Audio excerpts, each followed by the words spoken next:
let's say hello to the immortal one, Matt Brown, who's kind enough to join us. Matt, how are you? Very good. How are you guys doing? How you doing, Ariel? I'm doing all right. Thank you for joining us. So here we are 4 days later. I know you were disappointed. How do you feel about Saturday night and the fight itself? Well, I think my feelings are pretty obvious, right? I mean, I definitely thought I won. I think the common consensus was that I won. And then, these judges, man, they just, what are we going to do, right? Other than that, I feel great, though, man. Spending time with the kids and body's healthy. So what more could you ask for? Getting back to the gym today, actually, this evening. Is there anything that you wish you would have done differently in order to, sway the judges, avoid the controversy, and secure the victory? It's a good question. I mean, you can always look back and say, I wish I would have done this. I wish I would have done that. I've watched the fight a few times, and I'm not sure if there was a whole lot more that I could have done. Maybe I would have pushed a little harder in the third round because I imagine maybe you see my tweet there today. Like I said, I held back in the third round a little bit. Even though when watching the fight, I was like, okay, I didn't really hold back. So I tweeted out later, but in my head, I was holding back. I was thinking, I don't need to push as hard as, I don't need to go for a finish right now. So that was what was going through my head. I don't think I actually did that in the fight. I think I went out and, went to pressure him and went to try to win, but yeah. So after watching it and seeing how it unfolded, were you tired in the third? Were you hurt in the third and just didn't remember that? How would you assess that third round? No, I was very tired. Yeah. As was Barberina. Yeah. Yeah, no doubt about it. I mean, we're definitely tired. Like, that was a grueling fight, man. All right. We had a lot of fun, man. Yeah. It was such a fun fight, it's tough, man. Cause you put all that into it and then judges take it away. And I guess, one thing that kind of bothers me, it's always bothered me about this sport, is I don't know that the judges are taking it away. I walk into that third round thinking, I got the first two rounds. I can play it safe. I can, try to pick them apart, which was kind of what I was trying to do, trying to pick them apart and not really take big chances, but also not be a bitch and run away. Right. So it's kind of ridiculous, in any other sport, you get to see the score, right? Other than boxing, I guess, not necessarily combat sports, but wrestling, or like if you're playing football, right, and it's the fourth quarter, like that you're down by a touchdown, you got to go for it, man. You got to throw the Hail Mary. Wait a second. My ears are perking up here because I don't know if you know this, Matt, but for the past few months and really for a long time, I've been banging this drum known as open scoring. I feel like the sport needs open scoring. The fighters need open scoring.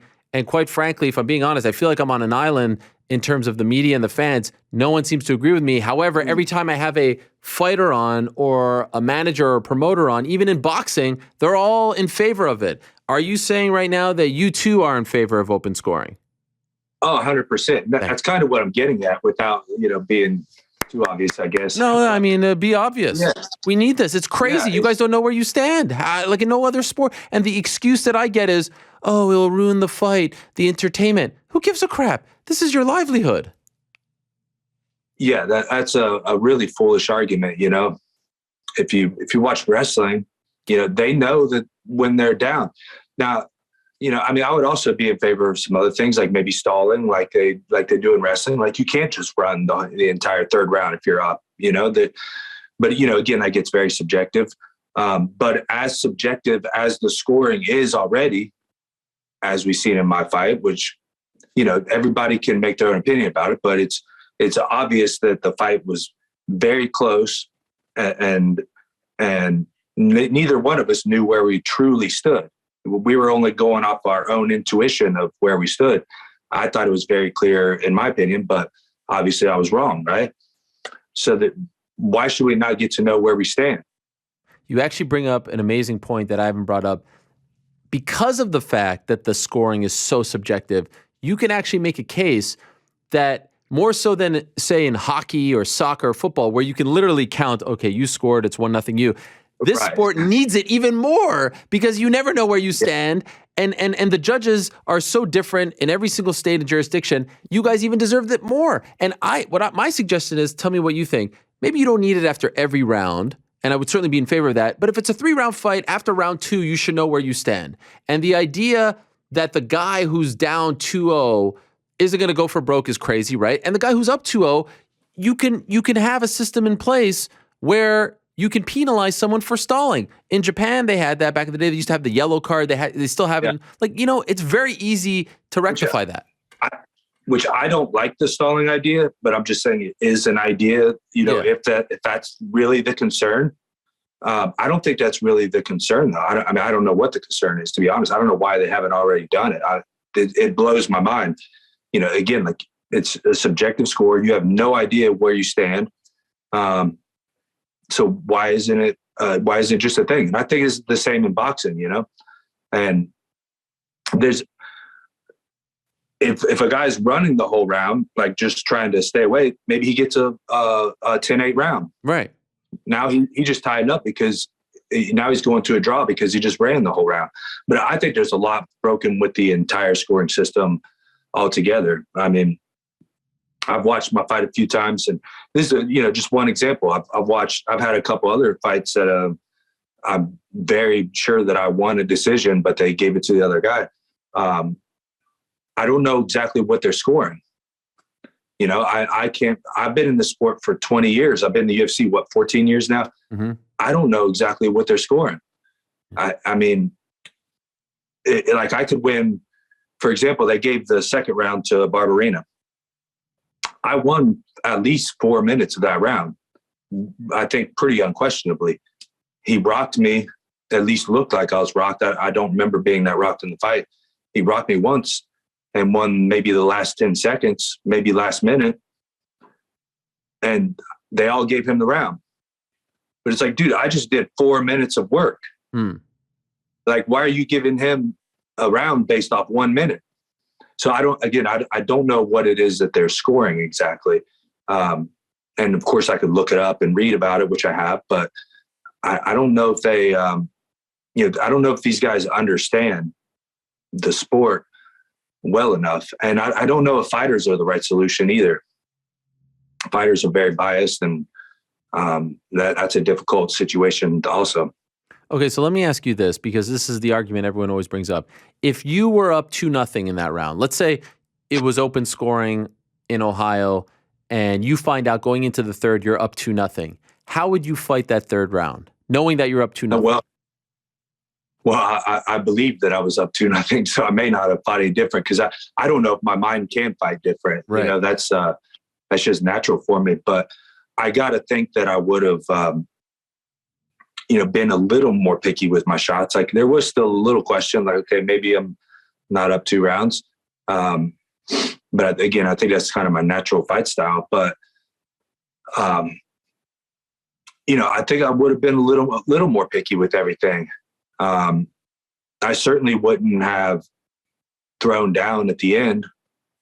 There was a time about, I don't know, a minute or two left in the fight where, we're just winging shots back and forth. That'd be foolish of me to do. So here's an interesting thing. 2 weeks ago in London, I don't know if you saw this, but the UFC gave a bonus to every person who got a finish on the card, right? Yeah. Which is great, and kind of proves that, they're able to do this, but we're not going to get into that discussion. My remedy to the idea of, because I hear this a lot, if someone finds out they're up 2-0 going into the third, they're just going to take their foot off the gas. It's going to be a boring third round, which again, I think is hogwash. You're in a cage fight. I mean, what are you going to do? Run around? But all right, if the UFC system was now every guy on the card or gal gets a finishing bonus, right? A bonus for a finish. Now you're eliminating that, because if you're up 2-0 and you want that bonus, you might go for a finish as opposed to sitting back. There's $50K. Right now, you do that argument's out the window. I think that's a great idea. Thank you. I do. I think that's a great idea. Get rid of performance bonus, institute finishing bonus. Yes, and the performance bonus, even though I've gotten a few and it's made my life a lot better, I'm not so much a fan of that. Like, again, that's a subjective thing. I like to take as much subjectiveness out of this as possible, right? I think like we should all get, if I, in a perfect world, we all get a flat pay. It shouldn't be a show and win. Yes. Like, I got half of the pay last weekend, and was there a loser in that fight? Even if they gave it to me, which they should have, and Barberina walks away with half, he didn't deserve half of his pay. He deserved his full pay. I think that's... Yeah, and speaking of subjectivity, there have been times, actually, I think it was 2 weeks ago, where there was a really close fight, and they ended up giving the win bonus to the guy who lost because they were like, hey, but in your case, I wish they do it for me, but I didn't see it in my bank account yet. The show win drives me nuts. This is a good model that was in place in 2001 when the Fertittas took over and they needed the fighters to be incentivized. You guys are putting your lives on the line. You don't need to be incentivized anymore. Like, you're a professional athlete. You deserve to know how much you're going to make the moment you step into that cage, win or lose. Yeah, and I think at a minimum, at least like when you've had a certain amount of fights with the UFC, or some sort of standard of, you got this ranking or something, where, okay, you've earned your keep. We know you're going to put on good fights. We know that you're here. We know that you're professional. Because, some of these guys that, they're not professionals. And even in the UFC, there's guys that probably aren't deserving. But, you show up, you make weight, you put on a good fight. Like, things happen, this sport. I mean, you do all this work, all this training, preparation, the sacrifice, the grind, and then you go out there and some bullshit happens. I mean, how often have we seen like some fluke shit happen in the sport? It's a almost like weekly occurrence in the sport, right? Right. And now that you just lost half your pay for that. It's crazy, and it's crazy that or judges, or bad judging. That you lose half your pay because of bad judging, which has happened to me more than once now. Does this make you feel a different way about the sport? I mean, we spoke a couple of weeks ago. No, it doesn't make you feel like, the hell with this crap? No. I have my opinions on this stuff, and I'm very strong about it, but I'm also very blessed and very grateful that I'm able to live the life that I live. I love what I do. It sucks. Like right now, okay, I thought that I won the Carlos Condit fight, which was way more closer, I thought, than this fight. So I'm not, as mad about that. But, and now this fight. Now, if I would have got the judge's decision in both of these, I'd be on a 3-fight win streak. And, looking at a top 15, maybe at least top 20 opponent. And at my age, like that was kind of what I was shooting for, whether that's a goal now is kind of what changes, right? Now I just re-signed with UFC. They offered me a new contract straight away. After the fight or before the fight? After the fight. Oh, was that your last fight? It was not my last fight, but I was kind of pressing for a contract before, and Dana and Sean like me, so I put on good fights. So I think everything just worked out, and I got a raise. So I'm happy with the amount they gave me and everything. I live a great life. I love what I do. I think now it's just a lot more about the love of the sport and the fun, have fun. Getting back to, maybe trying to put together a win streak. I'm just going to see, whatever happens, So my point being, my love for the sport hasn't changed at all. I freaking love this sport. I love getting out, especially in front of fans. The last 2 years under COVID kind of sucked, no fans. Mm-hmm.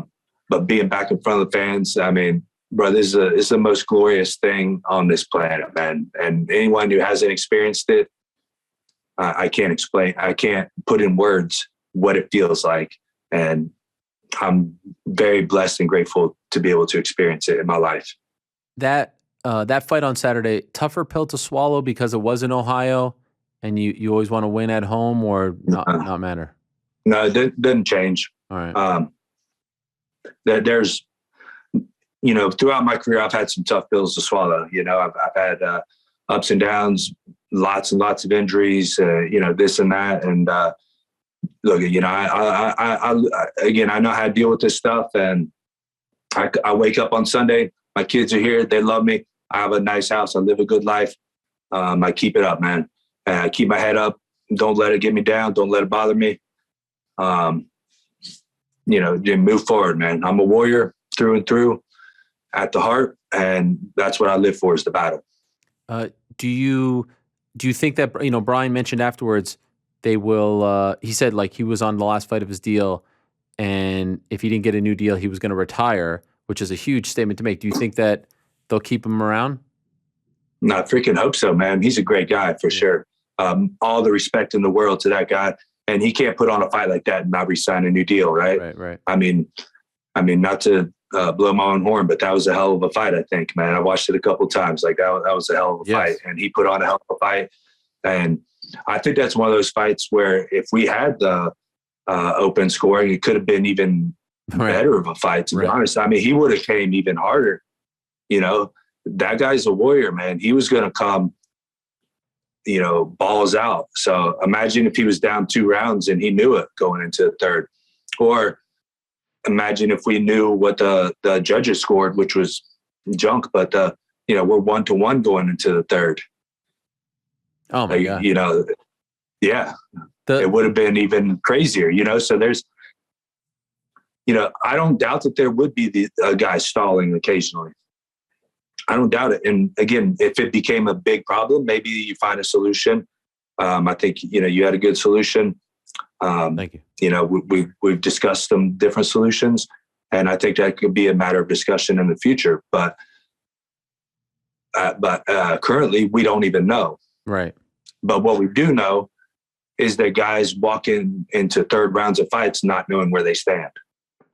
It's crazy. Particularly, like again, the Carlos Condit fight, I think would have been even better example, where I was 1,000%. I think Carlos was the same, 1,000% confident that I'd won the first round. I don't think anybody in their right mind thought that I lost the first round. And then if I got to go into the second or third round, knowing that I we either tied up or I'm down 2 rounds, I would have certainly fought different. Do you think we'll ever see it? Open scoring? I hope so, man.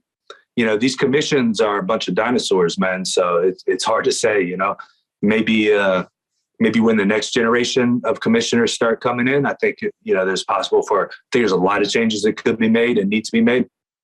I think this is probably just one of the bigger ones that could make an immediate impact.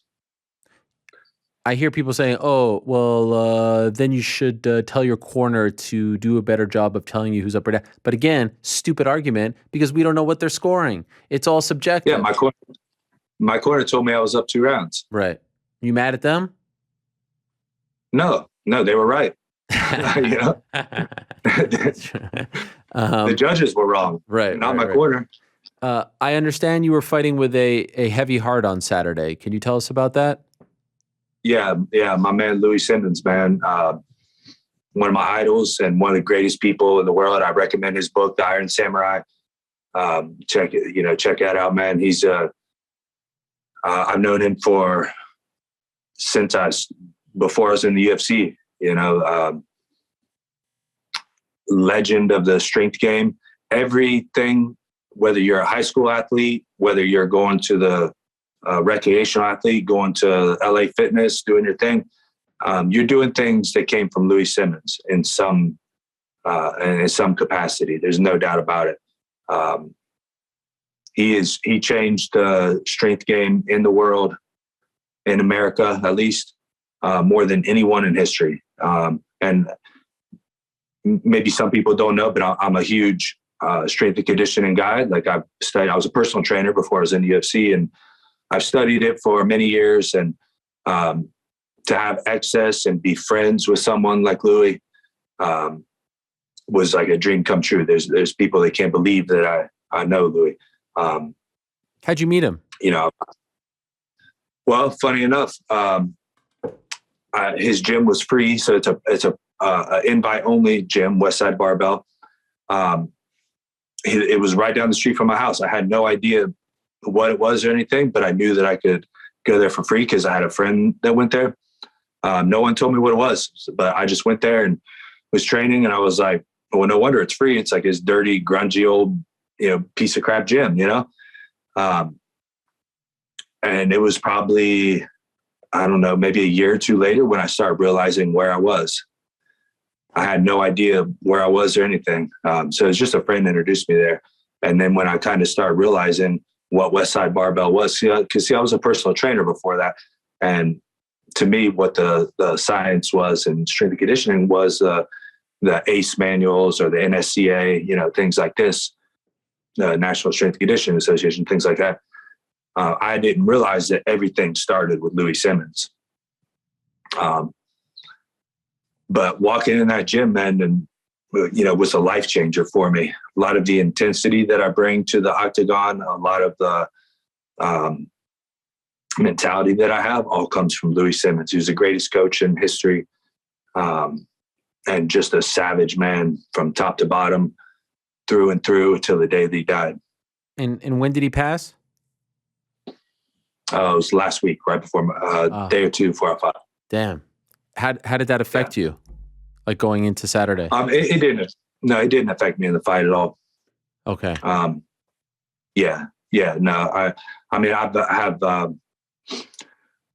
I've fought for a long time. I've had many things like this happen before a fight. It doesn't affect me. You get in the fight, and the fight's a fight. Well, I'm sorry to hear about his passing. I know that you wanted to shout him out on the broadcast had you gotten the nod. So, I appreciate you doing it here. Yeah. Happy to give you that opportunity. I hope you continue to bang the open scoring drum. We need more people doing that. Will. And I think it's an easy fix, if I'm being honest. Just, by the way, accountability goes a long way. I hear from people saying like, the judges will be upset. You won't get any judges. Well, guess what? We all put our necks out there in some way, shape, or form. You do it certainly more than any of the fighters do it. People know you. You have to answer questions about your high moments, low moments. Oh, the poor judges can't have their names attached to their crappy scorecards. I'm sorry. You should be able to answer it. And by the way, they never have to do media. They never have to answer for their crap. They're not accessible to us. They never have to answer to anything. Like, come on. At least put the scorecards out there. And by the way, if you don't even want to put their names attached to it, just say it's 18-18 going, or whatever it is, 19-19 going into the third, whatever. I mean, their names are attached after the fight. After, right. What's the difference if it's attached during the fight, right? Stupid. But first, thanks for letting me shout out Louie, man. Again, one of the greatest people ever. And thanks. I had no idea that you were such a proponent of open scoring and fixing the sport. And, that's again, that's one of the many problems, but I think that's a low-hanging fruit right there. And I don't see any reason why it's not being implemented. I believe Kansas was working on it. Yeah. Did they do it? Or no, they've done it, yeah. Invicta, their shows in Kansas, they have open scoring. Okay. Well, there we go. That's a good start. Yeah, and I appreciate them doing that. I have three, raison d'être, as they say in French, like reasons to live in this world. 3, open scoring, fighter pay, the balance of power needs to be, the contracts, we don't have to get, I could go on for hours, and Hall of Fame. We need the Hall of Fame. We need a proper independent Hall of Fame to highlight the legends like yourself, like Mark Coleman, who is in your corner, the people who have put in the time, who made the sport what it is. These 3 things need to happen within the next 20 years, if you ask me. Yeah, I think that's a good point. Particularly the Hall of Fame, I think what the Hall of Fame is right now is just a UFC Hall of Fame, right? Yeah, and there's no rhyme or reason. And unfortunately, if you have a bad relationship, like a guy like Frank Shamrock, who's not in good standing, he's not in there. That's not right. He should be in there. Jens Pulver isn't in the Hall of Fame. What is that? He needs to be in the Hall of Fame. There's a million of these guys. Yeah, that's interesting. I never even really thought about that myself. I know people talk about me and the Hall of Fame and stuff. People call me a legend. I don't feel like I'm Hall of Fame material myself. And I'm not putting myself down or anything. I look at it objectively, and I just don't think that, I never won a title. And, I had a really good streak for a while, and it's kind of been a little bit of win and loss since. So, I can look at myself objectively and see that. Um, maybe some of my knockouts, or the fact that I'm most knockouts in welterweight history, things like that maybe are different, but maybe I get in the Hall of Fame for that, or maybe like because of some of my fights. But I would personally, I would deserve the Hall of Fame for guys that have done more than me. Well, I appreciate you saying that, but even to have a place where, let's say it's your contributions in the welterweight division or the Ultimate Fighter, or a big fight that like there needs to be a spot where you can take your kids in 20 years and say, hey, this is what I was a part of. Maybe it's your gloves from one big fight in San Jose. Who knows? Not everyone who's in the Baseball Hall of Fame or Basketball Hall of Fame or Hockey Hall of Fame was a quote unquote champion or was Wayne Gretzky. Yeah. You know what I mean? Like there needs to be a spot. That's true. There needs to be a spot to honor the history of the sport, and not just UFC, but Pancrase and Pride and Elite XC and Strikeforce, and like we IFL, like these forgotten leagues, right? Like this, there needs to be a hook and shoot, Bodog fight, like we have to have a spot. Yeah, the artifacts. That's a good point. No, that's a great point. Like I go to the Rock and Roll Hall of Fame, and there's all these bands I never even heard of. Yes. So yeah, that's a great point. Yeah. So feel free to bang that drum as well. Yeah, I will. I'll bang that one. Like I said, with the fighter pay issue, I kind of stay out of that one. I'm happy with my pay. Yeah. And unfortunately, that's kind of the situation that we're in with the UFC. And it's going to take a lot to change it. But there could be tweaks, like the show win that should go. The bonus. This is the type of I think that's the type of thing that I would rather see, because look, if you're Conor McGregor, like you're making good money, right? Right. The opportunity is there for us. You have to really perform. You have to really do something special, but it's there. Top 1%. And I would argue that you guys all deserve a bigger piece of the pie. Pro athletes in others leagues make 50%. It's a 50-50 split with the owners. Yeah. And I'm not going to argue it, so, I wouldn't argue the issue, but I also don't have the knowledge to properly argue or debate the issue. That's fair. So that's why I say I just kind of stay out of that one. All right. That's fair. But the other two, I'm begging your drum, bro. All right. I'm with you, Ariel. Thanks, man. Me and you, brother. Go for it. I appreciate it. And thank you for the coffee as well. Got the Immortal coffee. Get it. I got it. Fantastic. Enjoyed it. 3 different kinds. Very kind of you guys. You didn't have to do that, but I appreciate it very much. Love the flavors. Really good stuff. So thank you very much for that. Immortal coffee. We'll keep it going for it. We'll keep you loaded up. Just let me know anytime when you run out. We'll keep it coming. And tell me if it's not the best coffee you ever had. Tell me you've had better coffee. I would never say that to you. No, I don't. Exactly, because you can't. Right? I can't. No, I can't say that. That's number one. Pound for pound, Hall of Fame worthy coffee. That's what I like to hear. That's what I like to hear. Thanks, Matt. Great fight on Saturday. Yeah, appreciate it. Hope to see you soon again. And congrats on the new deal as well. My pleasure. Thank you very much, sir. All right, there he is, the immortal one, Matt Brown. Tells it like it is. Shoots from the hip. Gotta love him. Appreciate him stopping by. And it's nice.